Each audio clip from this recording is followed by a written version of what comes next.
Nous attaquons fort avec le tout premier mystère qui est le début du football. Le début du football, ça veut un peu tout dire. Nous allons essayer aujourd'hui de savoir quand est-ce que le football frontière a réellement commencé. Eh bien moi je pense que j'ai la réponse. C'est tout simplement le grand-père de Marc qui a réussi à créer le football. Le football frontière a été créé par le grand-père de Marc. Pour moi, le grand-père de Marc, eh bien, il est une personne symbolique d'Inazuma Eleven. Pour moi, c'est grâce à lui que Marc a pu commencer le football, a pu commencer à créer des nouvelles techniques et tout ça. Et pour moi, le grand-père de Marc a réellement créé le football. Il y a plusieurs choses qui me font penser. Tout d'abord, dans la série, on ne stipule aucune histoire qui se passe avant le grand-père de Marc. Marc, à chaque fois qu'il raconte une histoire, eh bien, la plus lointaine histoire qu'il puisse nous raconter, eh bien, c'est l'histoire de son grand-père. Et nous, déjà, c'est un signe que le grand-père de Marc a créé le football. Et de plus, nous allons nous concentrer aussi avec les techniques, le cahier, le fameux cahier du grand-père. Effectivement, Marc s'inspire du cahier de son grand-père pour créer des nouvelles techniques et pour aussi les faire. Dans ce cahier, Marc stipule bien que dans ce cahier, il y a pratiquement toutes les techniques du football frontière.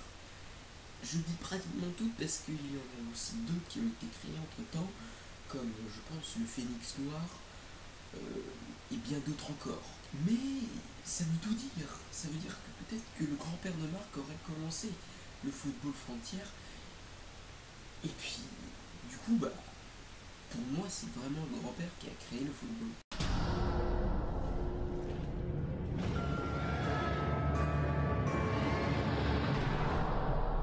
Pour cette deuxième partie de 5 mystères, nous allons nous s'intéresser sur un personnage, Nathan, un personnage que pas mal de gens aiment, mais que surtout nous cache bien des choses. Effectivement, Nathan pourrait être très bien gay, et c'est l'un des mystères pour moi qui est le plus connu de la série de Eleven. C'est pour ça qu'on attaque tout de suite. Donc il y a pas mal de choses qui stipulent que Nathan soit gay et on va tout de suite les analyser.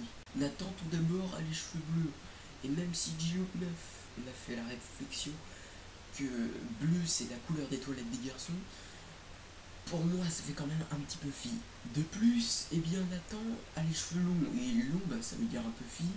Même si John Lennon qui était bien un garçon et qui n'était pas gay avait les cheveux longs. Non. Donc pour moi, il y a pas mal de choses qui stipulent que Nathan soit gay. Et de plus, c'est que, eh bien, il est souvent avec les garçons et non avec les filles. Et ne faites pas d'ailleurs attention aux petits fanatiques qui sont sur le net, parce que ça fait mal quand même.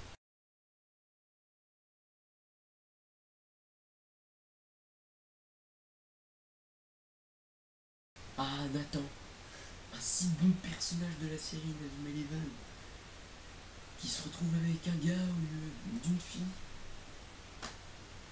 C'est dommage. Je ne veux pas semer l'embrouille entre nous, mais je suis ami moi-même avec un gay et je ne suis pas contre les gays. D'ailleurs, au contraire, j'aimerais bien qu'ils puissent faire leur vie comme les autres et que les garçons soient avec les garçons et que les filles soient avec les filles.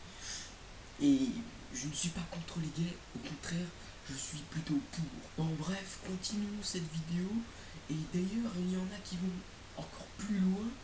C'est que des gens pensent que Nathan est une fille et qu'il veut cacher cette identité parce qu'il avait peur qu'une fille qui joue au foot soit ça fasse un petit peu chelou.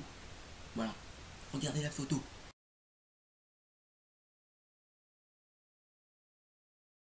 Ouais, J-Look.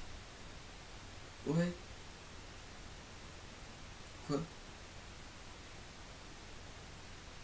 Comment tu sais que je parle de ça?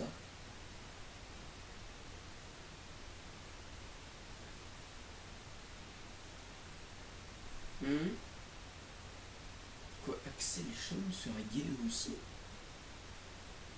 Attends, je te rappelle, je cherche.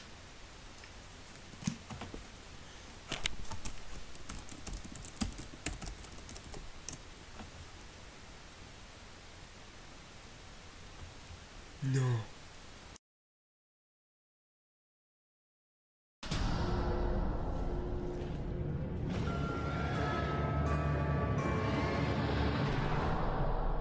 Plus fort que tout, donc je ne suis pas allé droit au but.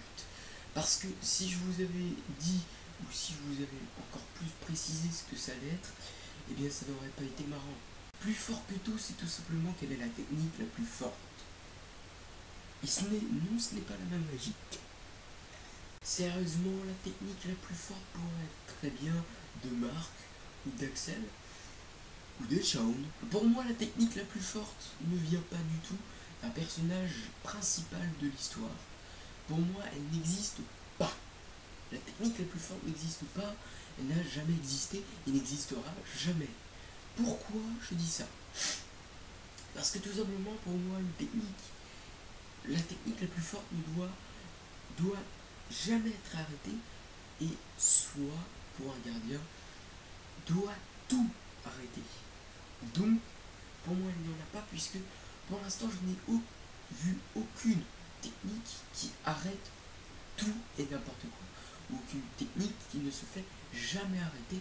Donc pour moi, je dis qu'il n'y en a pas. Mais pour vous, peut-être que c'est une technique qui existe réellement, ou soit vous êtes de mon avis qu'il n'y en a pas du tout.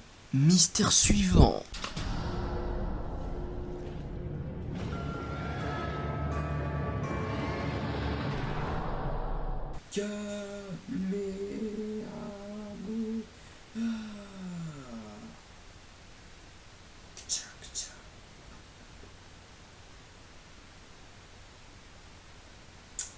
Pardon. J'ai le droit de lire, non? Quoi? Quatrième et avant-dernière partie de ces 5 mystères sur Inazuma Eleven. Nous allons nous consacrer dans un petit parallèle entre Inazuma Eleven et Dragon Ball Z. Oh yeah! Pour moi, Inazuma Eleven aurait un petit peu plagié Dragon Ball. Bon, il faut bien se venger, puisque Dragon Ball a peut-être un petit peu plagié Superman. Enfin, un petit peu se venger, non? Bon, tout ça pour vous dire qu'il y a quelques petites similitudes entre les techniques de Inazuma Eleven et les techniques de Vegeta, de Sangoku, de Trunk et tout ce tralalaire. On va commencer par foudre une technique créée par le grand-père de Marc. La technique consiste à ce que Marc et Axel tapent dans le même ballon et libèrent une force colossale. Mais pour moi, c'est un petit peu copié par la technique entre Sangoku et Sangohan dans l'épisode 35 face à Cell. Voilà. Pardon. J'arrête. Il y a une autre technique qui est le rayon Ganymède qui a été un petit peu plagié sur la technique de Vegeta Kanongari qui a failli donner la mort à Sangoku d'ailleurs. Et même il y a des similitudes entre les personnages et tout ça.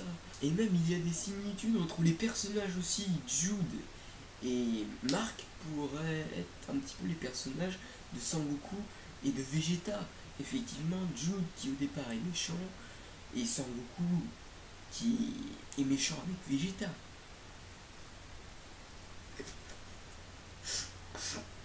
Même ils ont trouvé aussi des similitudes. Et même j'ai trouvé aussi des similitudes entre les personnages. Jude et Marc sont rivales au tout début de la série, tout comme Sangoku et Vegeta. Sauf qu'au fur et à mesure, ils se rapprochent à cause d'une guerre, qui est tout simplement la guerre de Red Arc dans Inazuma Eleven et la guerre des Saiyans pour Dragon Ball. Et pour moi, ils auraient un petit peu plagié Dragon Ball. Bon, c'est vrai que c'était un petit peu tiré par les cheveux. Ce mystère a été un petit peu tiré par les cheveux, je l'avoue. Donc voilà. Mais on peut passer au dernier, ça va vous intéresser.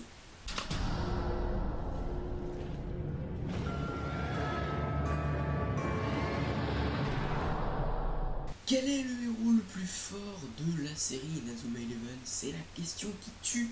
Et c'est pour ça que j'ai décidé de prendre ce mystère à la fin. Sérieusement, il y a un personnage le plus fort. Et d'ailleurs, non, il y en a bien un, et ce n'est pas comme les techniques. Beaucoup de gens sont partagés, beaucoup de gens disent que c'est Axel ou Shaun, mais beaucoup aussi disent que c'est Mark qui est le personnage le plus fort de la série, parce qu'ils disent que pour eux le héros c'est le plus fort. Il y en a aussi qui disent que Axel est le plus fort parce qu'il a un beau style, Shaun est le plus fort parce qu'il a réussi à battre Axel une fois, on s'en souvient, mais pour moi il y en a un seul et on le voit vers la fin de la série. Non, ce n'est pas pendant l'Académie Alius. Et non, ce n'est pas aussi au tout début de la série, pendant le Football Frontier. Nous voyons ce personnage effectivement pendant le championnat du monde de Football Frontier. Pour moi, le personnage le plus fort, c'est tout simplement le grand-père de Mark. Pourquoi? Peut-être qu'on ne le voit jamais jouer, mais c'est quand même lui qui a créé les tout premiers Rayman. C'est lui qui, normalement, d'après moi, a créé le Football Frontier. Et c'est d'après moi, lui qui a créé pratiquement toutes les techniques que le 11 d'Inazuma a. Plutôt les Rayman. Donc ce serait plutôt le grand-père de Mark. Et même si la série aurait plagié Dragon Ball, ça resterait quand même le grand-père de Mark, le héros le plus fort pour moi. Après vous, c'est comme vous le voulez, c'est vous qui décidez pour vous quel est le personnage le plus fort. La question du jour, c'est ça. Il y en a une autre, c'est quelle est pour vous la technique la plus forte. Pour moi, il n'y en a pas. Et puis maintenant, je vous laisse à vous les commentaires pour pouvoir en discuter. Ciao, ciao. Si cette vidéo t'a plu, et ben clique sur Lost Clan épisode 7. Vas-y, clique. Et tu peux toujours aller voir mon précédent 5 mystères. 5 mystères sur les héros Marvel. Yo!